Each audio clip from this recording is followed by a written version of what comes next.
Hey, hey, drop that! Here's what's coming up on this wonderful world of Disney. A coyote?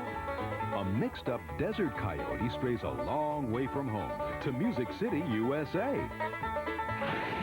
where it's a crime to sing off-key. Hey! So before you can say, get away, everybody's crying wolf. Stay tuned as a songwriter, a hound dog, and our hero Chico try to make beautiful music together in the Nashville Coyote. Coming up next.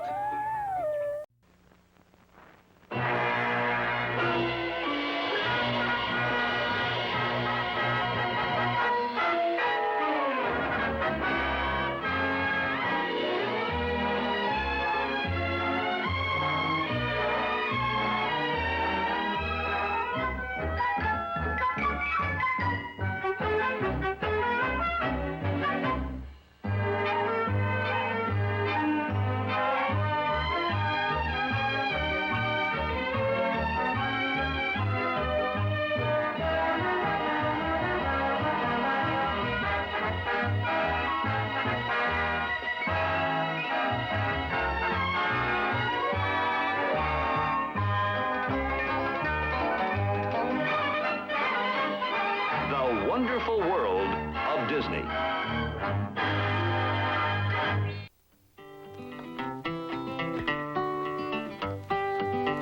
Now, the desert is a place of sand and sun, also a place where the coyotes run. And run, and run, but not for fun. They got a reason.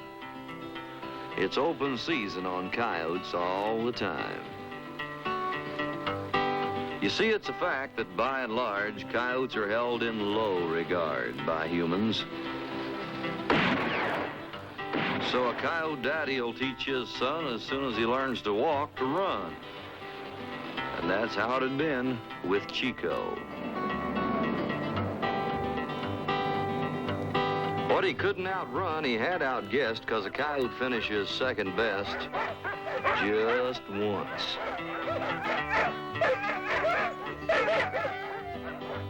He'd shook hound dogs in human sports, including one in a boat of sorts. Windjammer. Ship of the desert. Yep, that's our hero, Chico, the dad-burndest, gall-derndest, most trouble-concernedest coyote that ever roamed the Mojave Desert. Like today, he's just on his way to nowhere in particular, and he ran head-on into another hassle. Come on, let's round him up!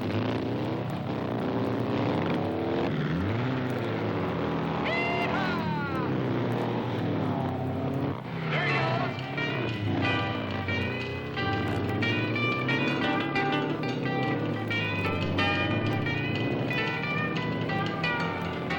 The dune buggies were tanked up for a long haul, but Chico was about to run out of gas. Yeehaw!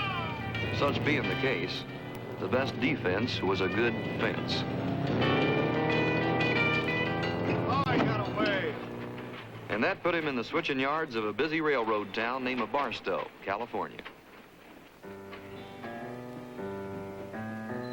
Chico'd never had much truck with trains, so he figured that four-cornered cave ought to be a fine place to hole up and hide out.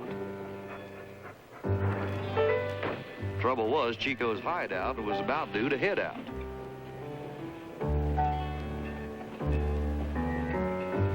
Well, there was just room for a peek and a paw, and that was about all. But at least air could get in, and that was good.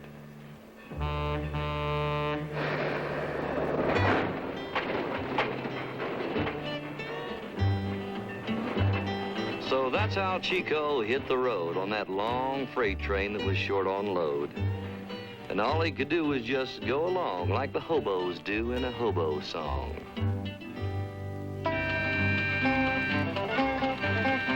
Just heading out for somewhere on a train, going across the desert and the plain, climbing up the Great Divide, rolling down the other side, going where the rails go, long lonesome ride. Riding this old rattler, rambling right along, Never getting anywhere, only getting gone. 1,000 miles of railroad trailing out behind. Got to be a stopping place somewhere down the line.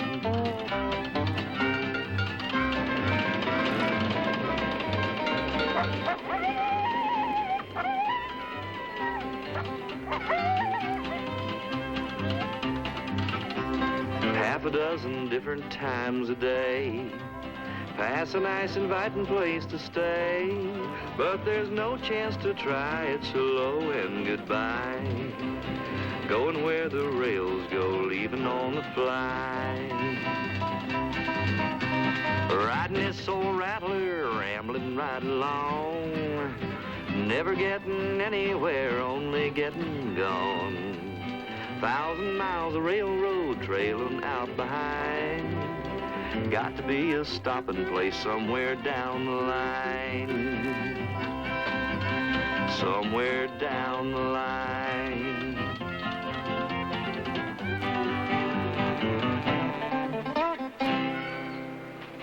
So that's how Chico came to Nashville, Tennessee. And after 5 days on the road, that freight train was carrying one powerful, dry, and hungry coyote. And Chico said so.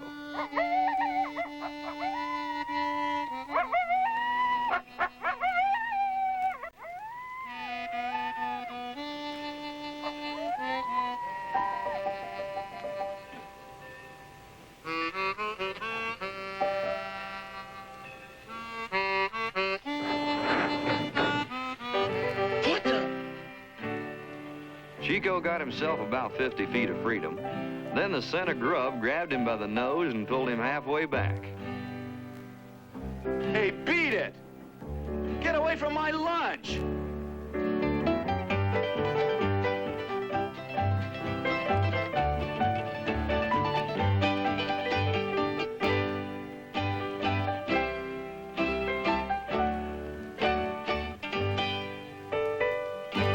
Well, good enough. Chico'd got off with a fair to middling start. He polished off that ham sandwich in 2 gulps and the wrapper in only 1. Then he took off to find a way out of this wilderness of tracks and back to his dear old desert home. Now, Chico wasn't the first country boy to hit Music City on a freight train, but he's likely the only one to pass the Grand Ole Opry and never give it a second glance.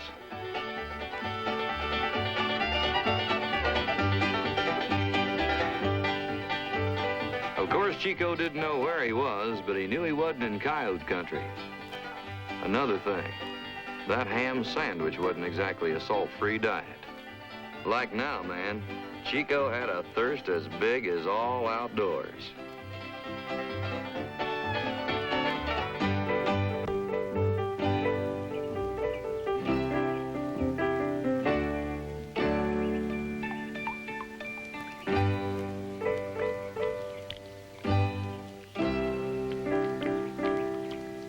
Well, fiddle. What he needed was some really big water, and he found it at Nashville's Country Music Hall of Fame.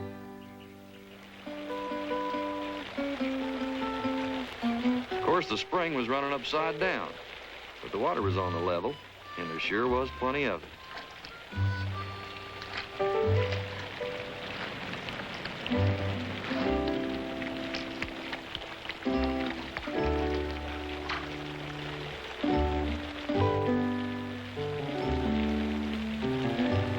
He got over being thirsty and got all hungry again.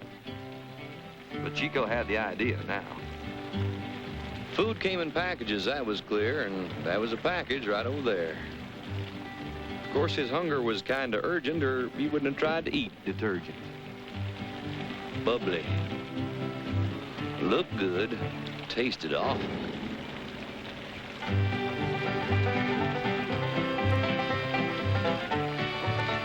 Hey. Well, the coyote didn't know what he'd done, but he rightly figured he ought to run. And that poor old janitor got the blame for that lake of foam with the Hall of Fame. Fall guy.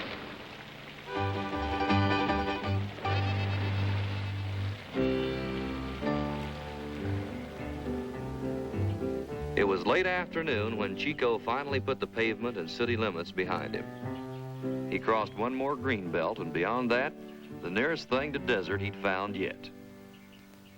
A few square feet of coarse gravel and silt.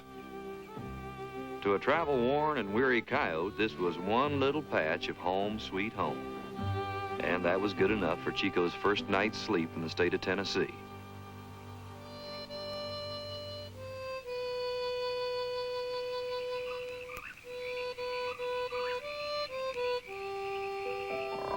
Next morning, Chico was awakened by the sound of breakfast.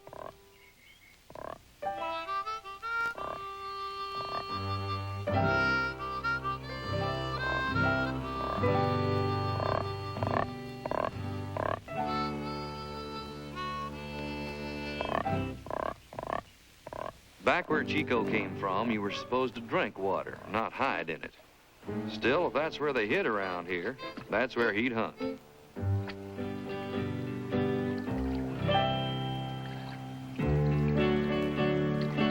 Now, Chico might have put on a better performance if he'd known that he had a critical audience. Name of Bluebelle. She was a little bit lonesome, and right now was looking for a suitable male companion.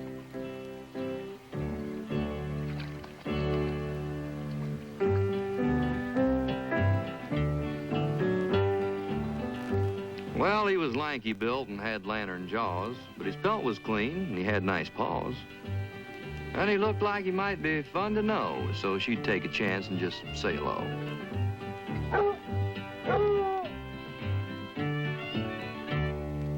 How do you do? My name is Blue. Belle, that is.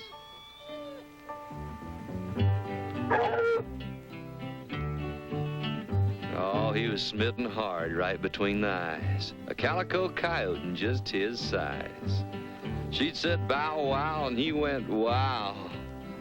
And that's all, brother, 'cause it was pow. Love.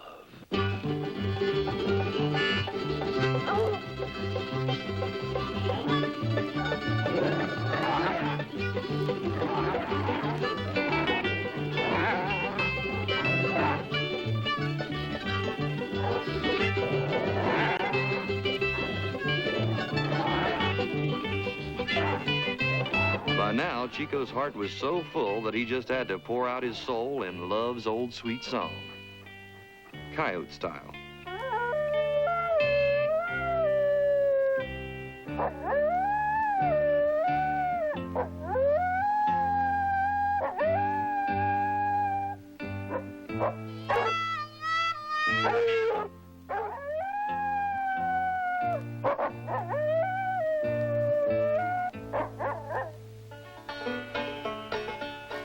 Now, at this little one-man camp nearby was another transplanted Westerner.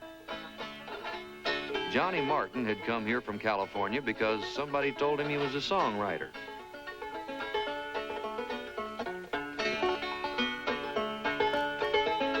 During her vagabonding around, Bluebelle had discovered a soft touch here at the camp.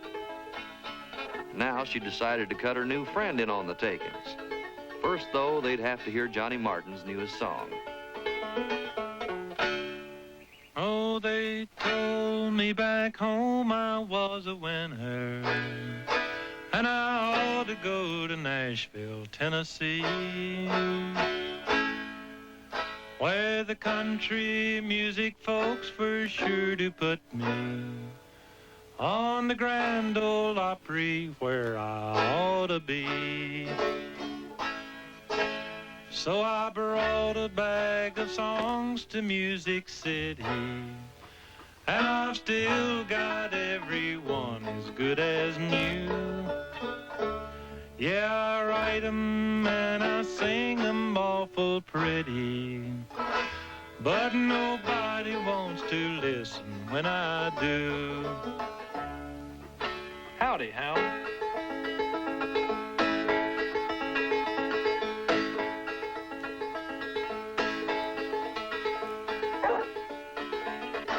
What's the matter, gal?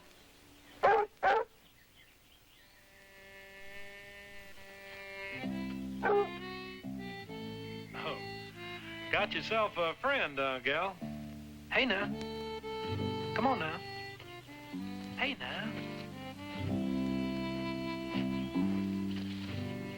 Later on, Chico had come to accept Johnny Martin.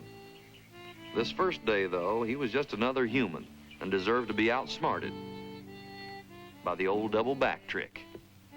Hey, hey, drop that. Go on, get out of there.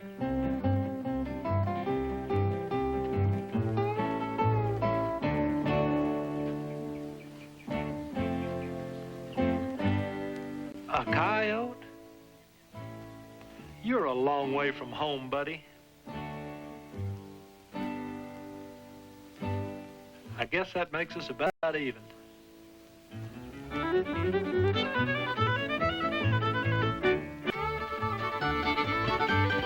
Although Bluebelle seemed to be footloose and fancy-free, she actually operated on a pretty tight sort of a schedule. 5:30 in the afternoon was always the witching hour for Bluebelle. That's when she turned into a respectable, home-loving hound.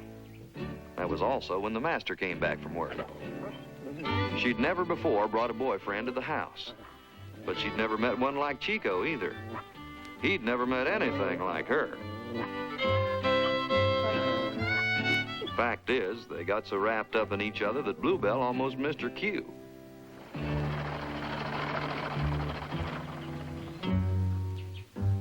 Chico figured to make himself scarce until he knew the score around here.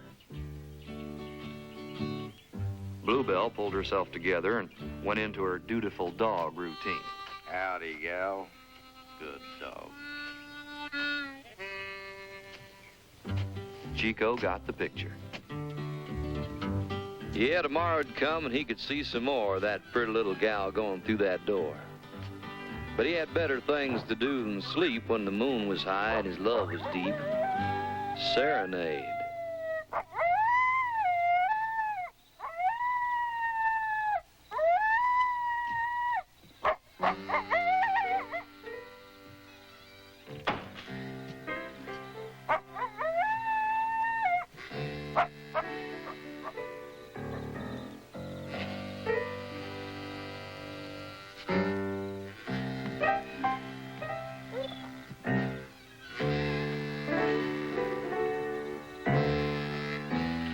Who said all the world loves a lover? Next morning, soon as Master was out of sight, Chico followed Bluebelle out into the Tennessee countryside. As usual, her trail led to Johnny Martin's camp. This time, Chico was willing to come quite a ways closer, but he still let Bluebelle go in to make the touch.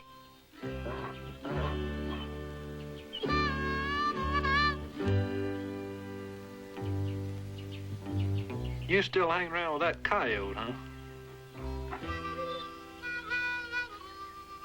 I guess I can still afford to feed one more mouth, but that's all. So you two watch it, you hear?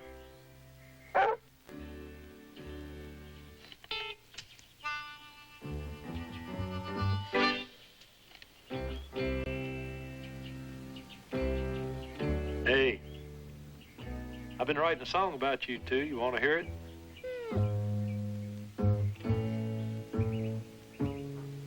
You don't, huh? Well, I'm gonna play it for you anyway.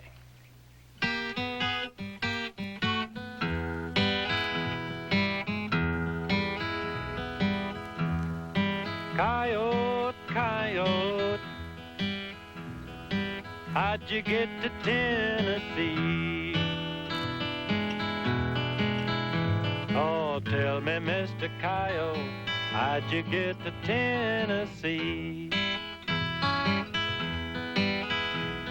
Why, you're a sagebrush yodeler, straight off of the Mojave. That's a desert, dog. Yodeling, yodeling, yodeling. Let me tell you something, hound dog, that you ought to know. Yeah, let me tell you something, hound gal, you ought to know. Your boy friend sure ain't no collie, even if he told you so. One more time. Yodelay, yodelay, yodelay.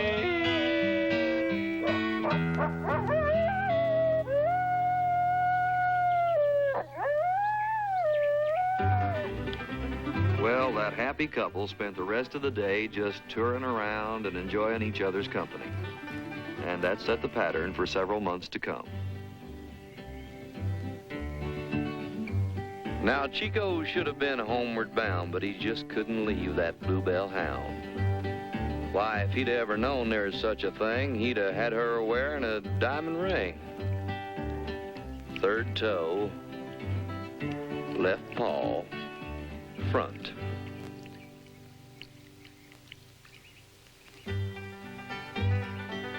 Come the weekends, of course, Chico was on his own. Such times he played coyote games with the local wildlife, like that psychedelic road runner, the pheasant.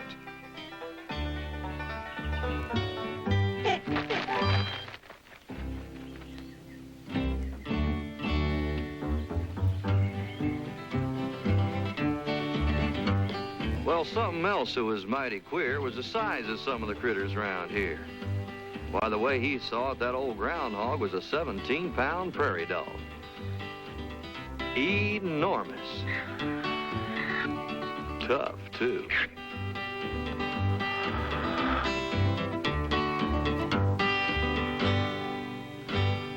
One way or another, the time passed by. Meanwhile, Chico got in the habit of spending an evening or so at Johnny Martin's camp. Naturally, with two Westerners, there'd be Western music. The last longhorn has gone from the range.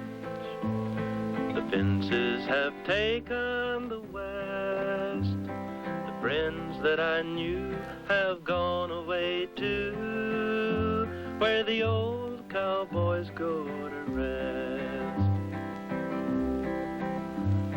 The wild Mustang has gone from the hill. From the canyons he'd wandered so free. In all of that space there isn't a place for the longhorn, the Mustang, or me. A coyote is wailing, he's lonesome and blue. We're all that is left of the West that we knew. I'm old and tired, and the time's coming soon when I'll have to be moving on. I'm ready to ride across the divide where the last longhorn is gone.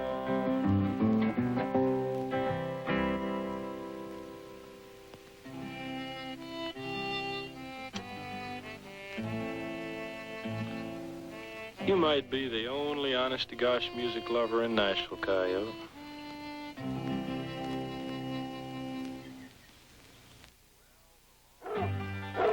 Well, the long, happy summer passed into autumn, and the romance was still in full bloom. Then came that misfortunate day along the Cumberland River. Like Chico had found out, there's no desert in Tennessee, but there is sand in the riverbeds. So when a channel's dredged, the sand gets towed away to manufacture cement products.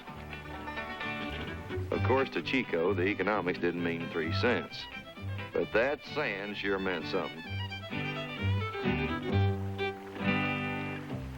Well, hallelujah and howdy-do, sand dunes. Just like back home on the Mojave.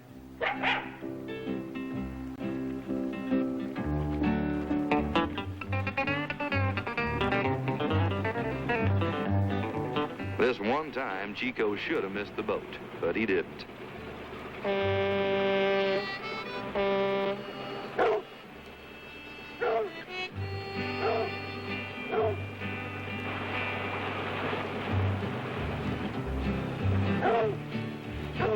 Well, there was no telling where he was headed for, and the light of his life had been left on shore.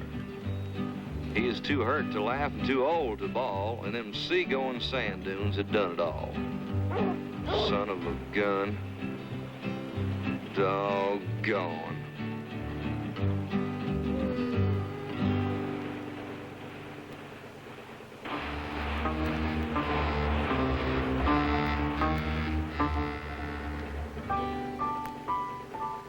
Like most coyotes, Chico was a philosopher. When nothing can be done about something, the next best thing is to sleep on it. So he'd slept through a lot of long nautical miles. Then this set of river locks had to be navigated.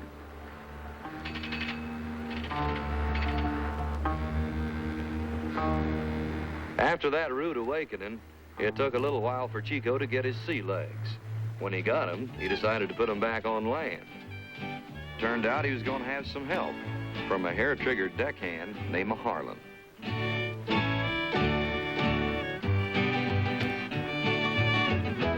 Hey! Now, Harlan's mind wasn't too big, but it was all made up. He'd just seen a genuine wolf. Harlan was already an eminent beer can sinker and muskrat plinker. To bag that wolf would climax an illustrious career.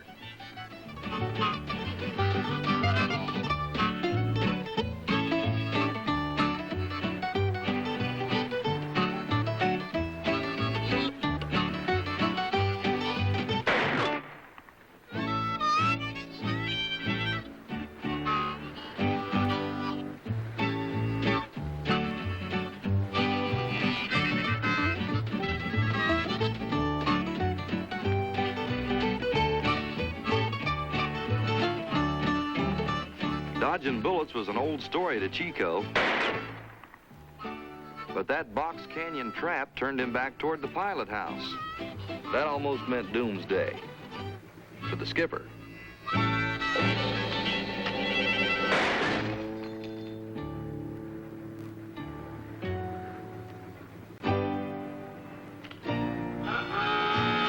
Chico jumped ship, and that almost meant doomsday for him.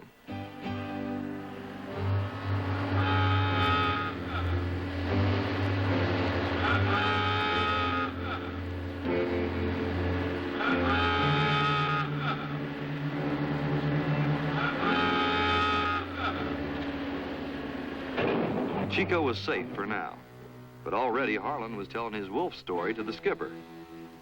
After that, he told it at the unemployment office and at the sportsman's club. That rumor traveled cross country almost as fast as Chico, and he was hustling back to Bluebelle, a lovesick coyote that had just been promoted to wolf.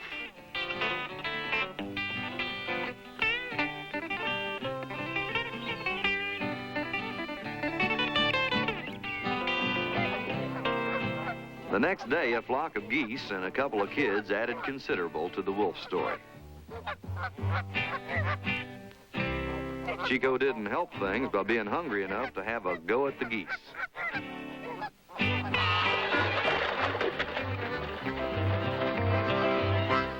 look at that dog.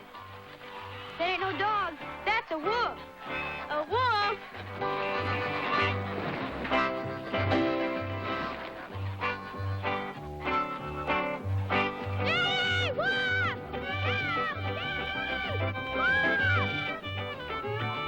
On this long, high-speed journey, he'd need more than love to sustain him. Maybe the answer was chicken.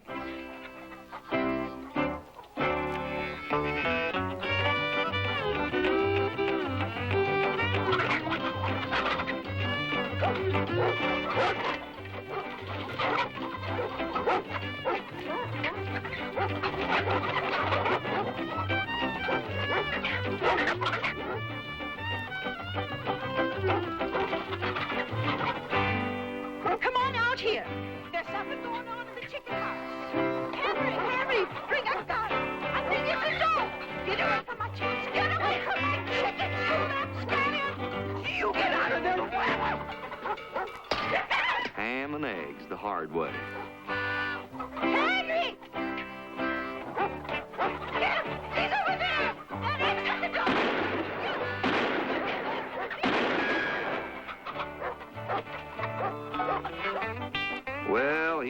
little something to go on now. And he went, building a worse reputation with almost every mile he covered.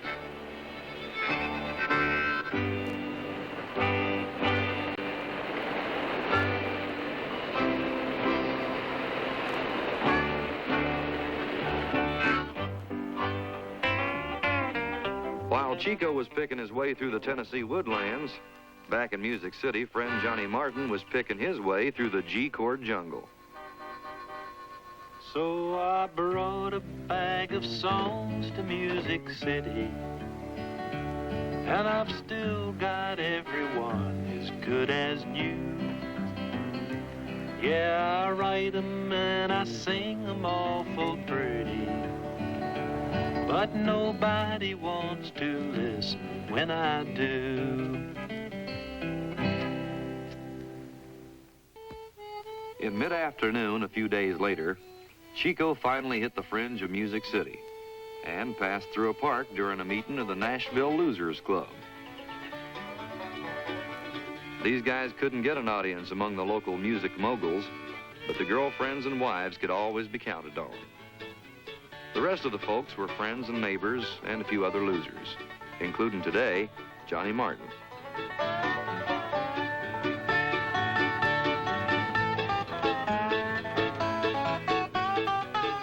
Johnny's familiar figure had caught Chico's eye.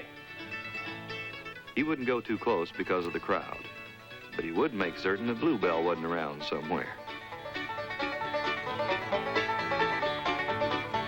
One day I told my pappy I could see my future clear. I was going away and study for a musical career. Then pappy got his banjo out and hung it on his knee and laid him down a couple of licks, and pappy said to me, "You can't go in the red playing bluegrass. That's how you make the music business pay. You pick a lot of lettuce out of bluegrass, long as you pick it this way."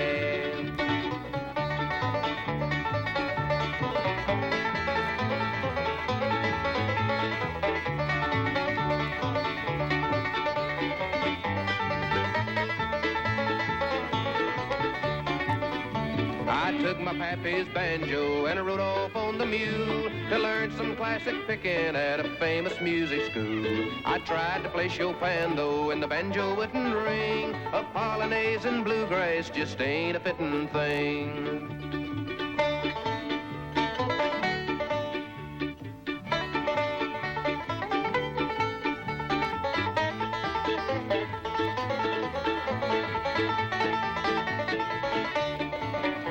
They kicked me out of music school on orders from the dean. The banjo and the bluegrass would never make the scene. They gave me all my money back, my whole tuition fee. So pappy spoke the gospel truth the day he said to me, "You can't go in the red playing bluegrass.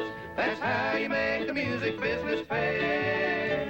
You pick a lot of lettuce out of bluegrass, long as you pick it this way."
It was half past moonrise before Chico finally traveled that last long mile that brought him to Bluebelle's house.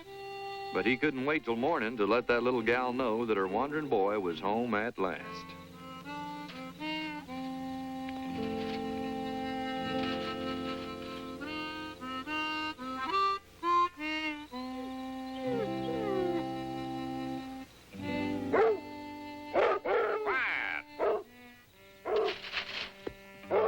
Quiet, Belle.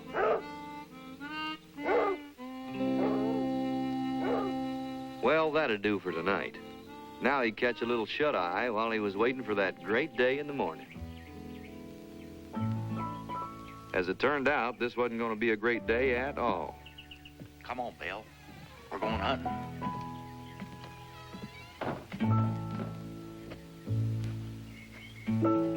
Come on.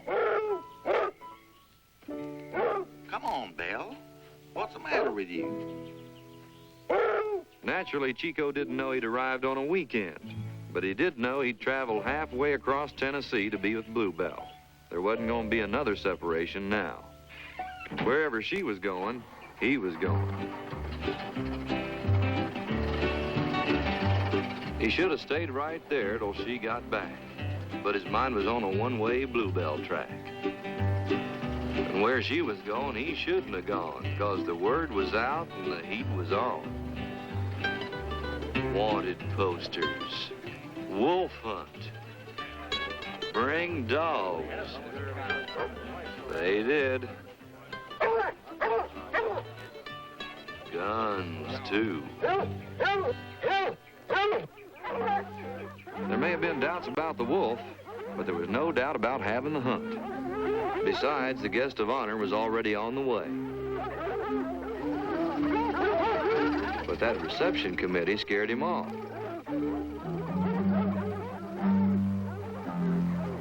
Then Chico realized he'd separated himself from Bluebelle.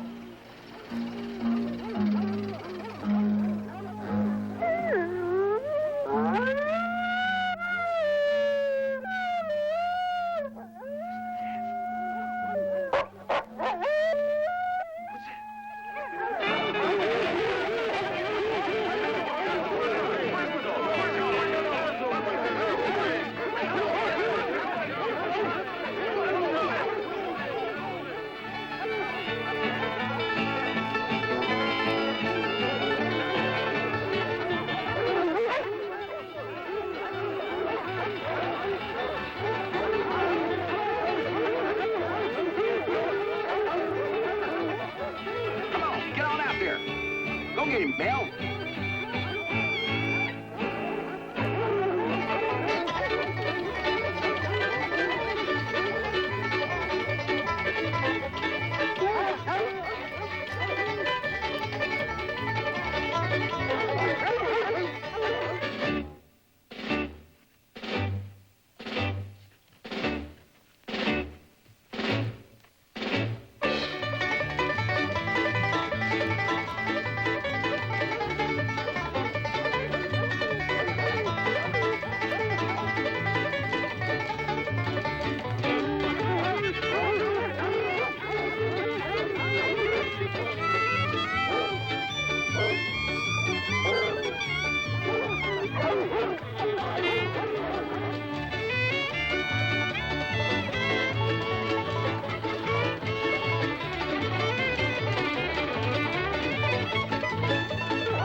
When there happened to be a raccoon along the right-of-way, all the coon hounds gave up the wolf hunt.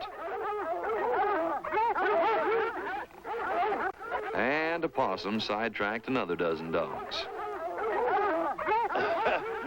Boy, that's the funniest looking wolf I believe I ever saw.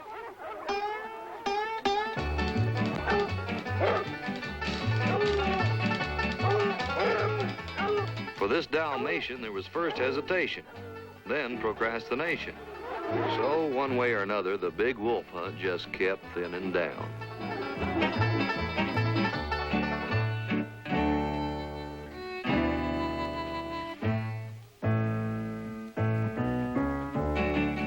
Right about now, Chico started to get a mite tired. So it was time to stop running and get cunning. He'd used this old covered bridge to cover his tracks with some of his own tracks. The double back trick with the twist.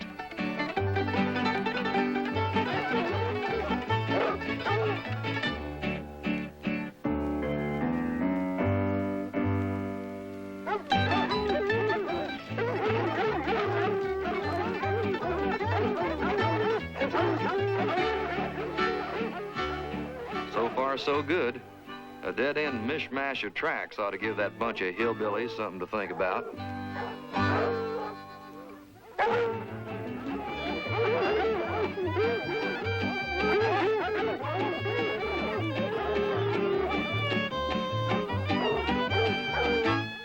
The old switcheroo had put Chico right where he wanted to be, in back of the pack. What he aimed to do now was find a spot to cool off and catch his breath. No doubt about it, Chico had picked a good place, but a bad time. Seems the miller was ready to run off a batch of cornmeal.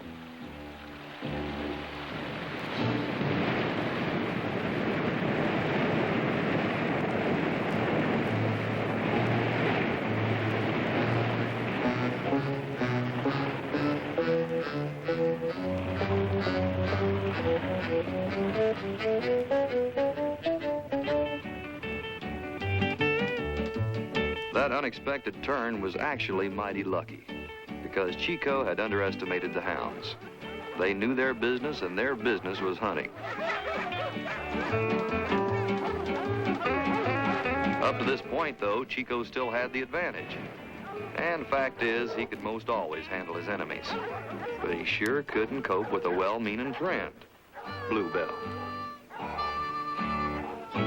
And she had to open her big, flapping mouth and deliver him unto his enemies.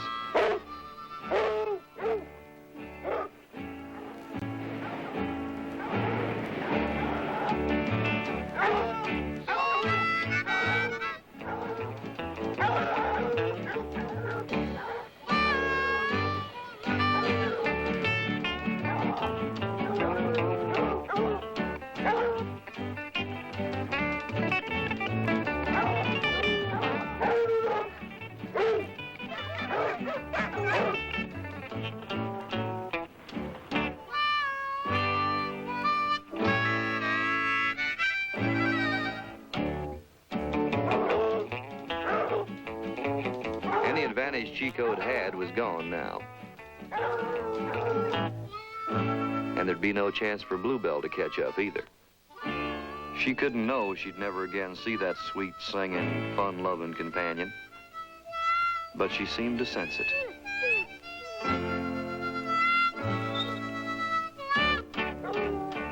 Another mile of running. And now the pack was down to the hardcore hounds. With these dogs, this hunt could have only one ending. The best Chico could hope for was to gain a few seconds of time. And that's about all he got. Still, that just might be enough, because down the hill a ways, a break was in the making. Johnny Martin was heading out of Tennessee on his way home. And he was in the right place at the right time. Maybe.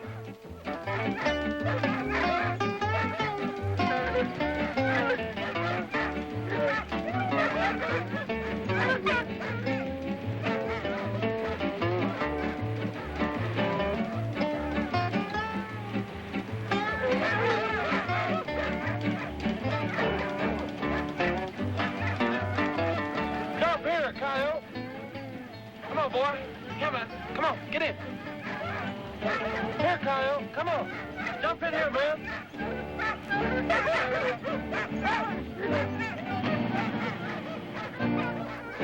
Of course, Chico's choice had been a matter of survival. But now there was sudden close confinement inside the car, and an already nervous and frightened wild animal. Whoa now, man. Easy, Coyote. Whoa, boy. Calm down now. Calm down. That's better. You just as well stay that way, too, Coyote, 'cause we're gonna be together for a lot of miles. I'm going back to my old hometown, to the gal I left behind. The one that begged me not to leave, and I didn't pay no mind. I wish I'd listened to what she said, a happier man I'd be. I didn't think she was very smart because she fell in love with me. I'm going back to my hometown gal, and I swear I'm gonna stay. Like she said I ought to do when I up and went away. She spoke the truth and I believe it now, the happiest man I'll be. If she only did what she said she'd do, and she's waiting there for me. Now 1 week and 2,000 miles later. Well, Coyote, end of the line. Come here now. Come here, man. Whoa now. Settle down. Easy. Easy, Coyote. Okay. Go on, Coyote. Well, they parted with mutual respect. Chico had accepted the ride and kept his pride and independent spirit. Being desert-born himself, Johnny Martin had understood, and that took care of that.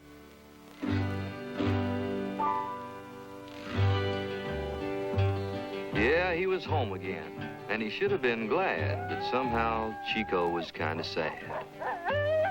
Because a part of his heart would always be for that pretty little hound down in Tennessee. Yes, sir. And he'd sure left her something to remember him by, too.